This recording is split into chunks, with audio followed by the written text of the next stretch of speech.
Hello everyone, I welcome you all in Vedantu Commerce channel and I am your economics master teacher. We have already done cardinal approach, ठीक है, and ordinal approach we have started in the previous video. And in this video we will do budget line. What is budget line? That we have already started, but a few things was remaining in the previous one. So we just do the budget line concept in this video. But before that you have to subscribe the channel, like it and share with your friends. And if you have any doubt, any query, so you just write in the comment section. Alright, so we just start the video. What is this budget line? यहाँ जो budget line की हम बात कर रहे हैं वो individual budget की बात कर रहे हैं, क्योंकि हम माइक्रो इकोनॉमिक कॉन्सेप्ट को पढ़ रहे हैं. तो इंडिविजुअल बजट मतलब जो इंडिविजुअल पर्सन है, हाउस होल्ड है, उसकी इनकम, उसको लेके यहाँ बात करेंगे. आपका वो बजट नहीं है जो आपकी फरवरी में जो ये यूनियन बजट की बात नहीं हो रही है या इंडिविजुअल बजट की बात हो रही है. तो budget line is a graphical representation. Definition हम देख चुके हैं लेकिन दोबारा से एक बार देखते हैं. Of all possible combination of two goods which can be purchased with given income and prices such that the cost of each of these combination is equal to the money income of the consumer.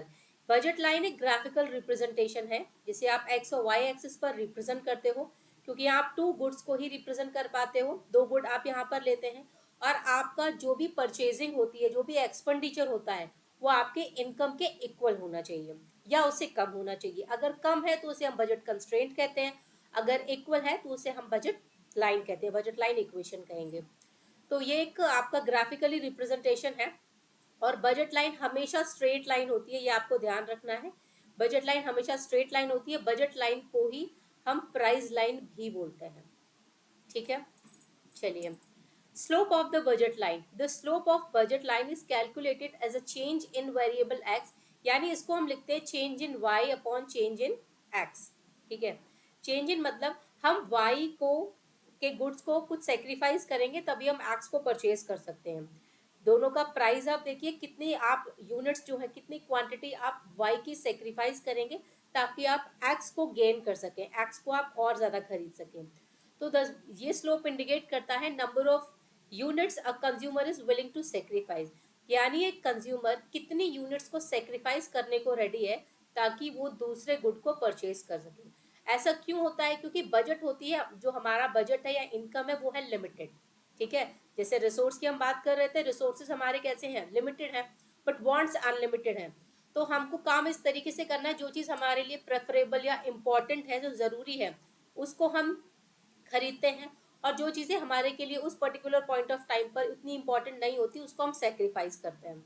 तो इसीलिए इसको change in Y upon change in X लिखा जाता है, यानी कि unit of Y sacrifice upon unit of X gain. ठीक है, that is the slope of the budget line. You can write in this manner also, units willing to sacrifice and unit willing to gain, and the ratio indicates the slope of the budget line. ये ratio ही आपका बताता है कि आपका budget line, आपका जो budget line का स्लोप होगा वो कैसा होगा. ठीक है, यानी जो हमने इक्वेशन देखी थी, P X Q X plus P Y Q Y equal to M. ठीक है, अब इसमें अगर आपको वाई एक्सिस यहाँ छोड़ दीजिए, आप वाई एक्सिस का जो भी चीज़ें हैं, आप M minus P X upon Q X करिए. Then what will you do? मैं यहाँ ऊपर की साइड लिख रही हूँ, यहाँ आप क्यू वाई को इसी साइड छोड़ दीजिए, और जब आप p को लेकर जाएंगे राइट हैंड साइड, तो it will be P M upon P Y minus P X upon P Y and Q X. So that your minus P X upon P Y is the slope of the budget line. ठीक है, ये आपका slope of the budget line है. अगर fraction में लिखना हो slope of the budget line, so आप या तो इस तरीके से लिखेंगे, unit willing to sacrifice upon gain, लेकिन आप minus P X upon P Y लिखेंगे, ये भी आपका slope of the budget line को ही बताता है. नाउ शिफ्टिंग बजट लाइन में कैसी होती है? शिफ्टिंग का मतलब वो राइटवर्ड भी शिफ्ट हो और लेफ्टवर्ड भी शिफ्ट हो. तो budget line is drawn with the assumption of constant income. Budget line की जब हम बात करते हैं तो उस टाइम पर हम अपनी इनकम को कांस्टेंट मान लेते हैं, यानी इनकम में कोई फ्लक्चुएशन नहीं होगा जिस टाइम पर हम बजट लाइन के कॉन्सेप्ट को समझ रहे होते हैं. एंड कांस्टेंट प्राइस, और प्राइस जो है कमोडिटी का वो भी कांस्टेंट है, सिर्फ आप क्वांटिटी को वेरी करते हैं, क्वांटिटी या तो आप इंक्रीज करेंगे या तो आप डिक्रीज करेंगे। With different possibility we can draw new budget line. कई सारी पॉसिबिलिटीज होती हैं जब हम न्यू बजट लाइन को ड्रॉ करते हैं। क्या क्या होती हैं बजट लाइन में? जो चेंजेस होते हैं वो या तो इनकम की वजह से होते हैं या फिर प्राइस की वजह से होते हैं। सबसे पहले हम देखेंगे कि इनकम की वजह से जो बजट लाइन में चेंज होता है वो क्यों होता है। देखिए, जब इनकम हमारी या तो इंक्रीज हो या डिक्रीज हो, दो ही सिचुएशन हो सकती हैं। पहले तो हमने कांस्टेंट मान के पूरा बजट लाइन को समझ लिया कि ये जैसे आपकी बजट लाइन है और बजट लाइन आपकी स्ट्रेट बन गई, ठीक है। यहाँ आपने वाई की 5 कमोडिटी को यूज किया और 5 ही कमोडिटी आपने एक्स की यूज की, ठीक। अब मान लीजिए आपकी इनकम वेरी कर रही है, इनकम आपकी हो जाती है, आपकी M stands for income, income आपकी इंक्रीज कर जाती है। जब इनकम इंक्रीज करेगी तो आपकी जो बजट लाइन होगी वो राइट वर्ड शिफ्ट करेगी। क्यों राइट वर्ड शिफ्ट करेगी? पहले आप एक्स कमोडिटी की 5 क्वांटिटी को परचेज कर पा रहे थे, अब आप हो सकता है इनकम इंक्रीज होने की वजह से 10 क्वांटिटी को परचेज कर पाए। उसी तरीके से आप वाई की यूनिट्स को भी इंक्रीज कर सकते हैं। प्राइस इंक्रीज नहीं हुआ है, सिर्फ इनकम इंक्रीज हुई है, तो आप 5 की जगह फॉर एग्जाम्पल 8 इंक्रीज कर सकते हैं। तो बजट लाइन क्या होगी आपकी? राइटवर्ड शिफ्ट होती है जब इनकम हमारी बढ़ती है। ये देखिए, आप पहले ये आपका जो ये इनिशियल बजट लाइन है ए बी, देन ये डॉटेड है जो बजट लाइन वो ये बताती है कि अगर इनकम हमारी इंक्रीज होती है तो हम एक्स और वाई दोनों कमोडिटी की ज्यादा क्वांटिटी को परचेज कर सकते हैं, इसलिए हमारी राइटवर्ड शिफ्ट होगी। ये देखिए अपवर्ड है ना, ऊपर की तरफ जा रही है, राइटवर्ड शिफ्ट हो रही है। लेफ्टवर्ड शिफ्ट मतलब इनकम हमारी कम हो गई। फॉर एग्जाम्पल पहले इनकम हमारी 100 रुपए थी, अब मान लो 80 रुपए रहेगी, तो ये 80 रुपए में आपको क्या करना पड़ेगा? अब आपको अपनी जो भी क्वांटिटी है उसको मिनिमाइज करना पड़ेगा, कम करना पड़ेगा। क्यों? क्योंकि अब इनकम उतनी है नहीं आपके पास में, तो ये क्या होगा? लेफ्टवर्ड शिफ्ट हो जाएगी।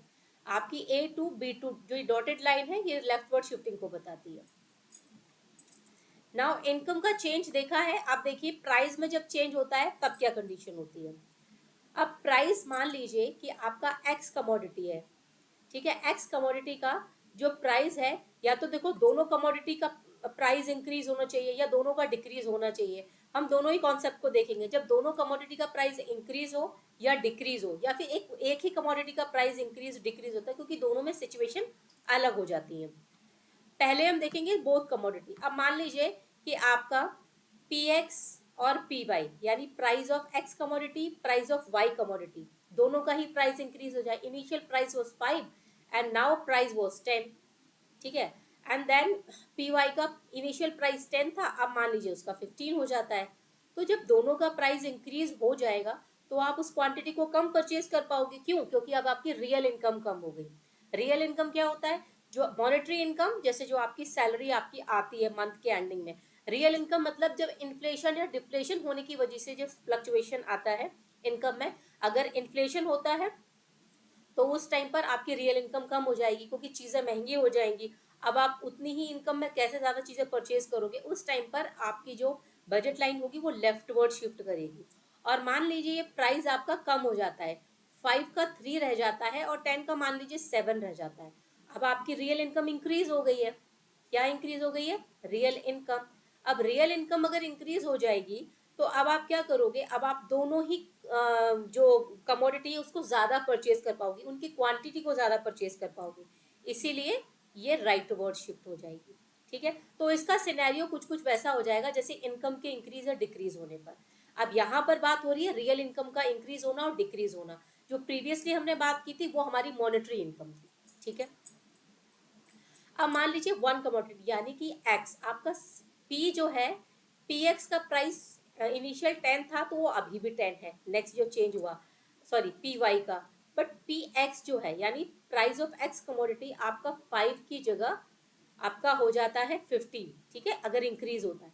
तो जब आपका पी एक्स का प्राइस बढ़ जाएगा, ठीक है, price of X commodity increase होगा, उस टाइम पर अब आप एक्स की कमोडिटी कम खरीद पाओगे, तो ये आपका क्या होगा?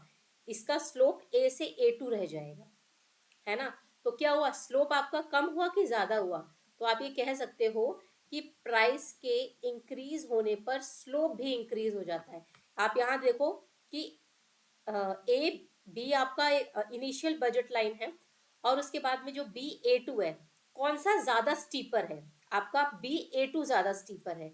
तो जब स्टीपर का मतलब स्लोप ज्यादा है, जिसमें आपको चढ़ने में डिफिकल्टी होगी, यहाँ से जैसे आपकी स्टेयर्स होती है ना, जो स्ट्रेट वे में होंगी वो ज्यादा डिफिकल्ट होंगी, जो ज्यादा फ्लैटर होंगी वो आपकी इजी होंगी चढ़ने में। उसी तरीके से आप देखिए स्लोप को, तो ये आपका क्या है, BA2 ज्यादा स्टीपर है। तो कह सकते हैं प्राइस के इंक्रीज होने पर स्लोप भी इंक्रीज हो जाता है। और vice versa condition will also apply, कि जब प्राइस डिक्रीज होगा स्लोप विल ऑल्सो डिक्रीज। देखिए यहाँ पर ये और ज्यादा फ्लैटर हो गया ना, क्योंकि अगर प्राइस डिक्रीज होगा तो आप ज्यादा क्वांटिटी को परचेज कर पाओगे। ठीक है, तो ये क्या हो जाएगा आपका, ये हो जाएगा flatter, and this one would be steeper, more steeper. ठीक है, ये जब एक्स यानी price of X commodity will change. Next, अगर y चेंज होता है, अब प्राइस मान लीजिए x का कांस्टेंट है, y 10 से 15 हो जाता है, इंक्रीज हो गया। अब जब इंक्रीज होगा तो आप y की कमोडिटी कम परचेज कर पाओगे, तो आपकी बजट लाइन क्या हो जाएगी, AB2। तो यहां आप कह सकते हो कि अगर P प्राइस अगर आपका इंक्रीज होता है तो आपकी जो स्लोप होगी वो डिक्लाइन कर जाएगी। यहाँ देखिए ये आपका AB2 स्टीपर है, यानी प्राइस और स्लोप में ऑपोजिट रिलेशन होता है जब आप बात कर रही हो प्राइस ऑफ वाई चेंज होने पर।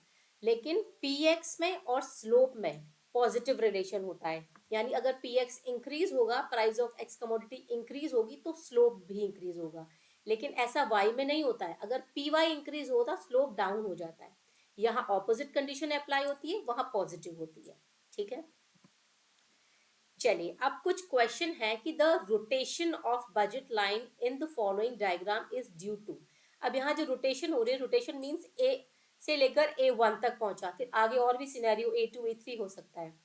तो इसमें the rotation of budget line the following diagram is due to decrease in the price of apple, increase in the price of apple, increase in price of banana और decrease in the price of banana.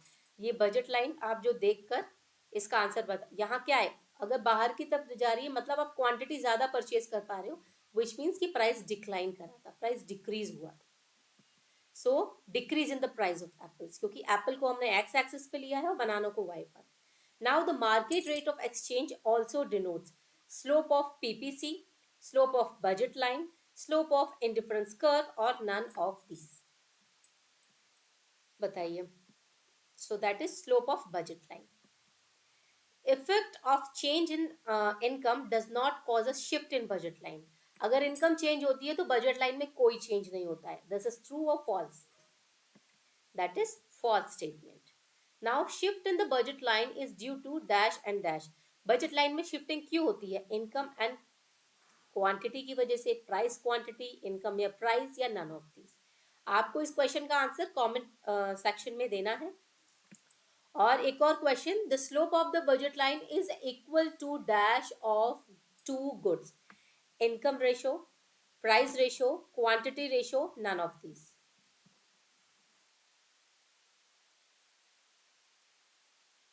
Okay, तो आज की video में इतना ही।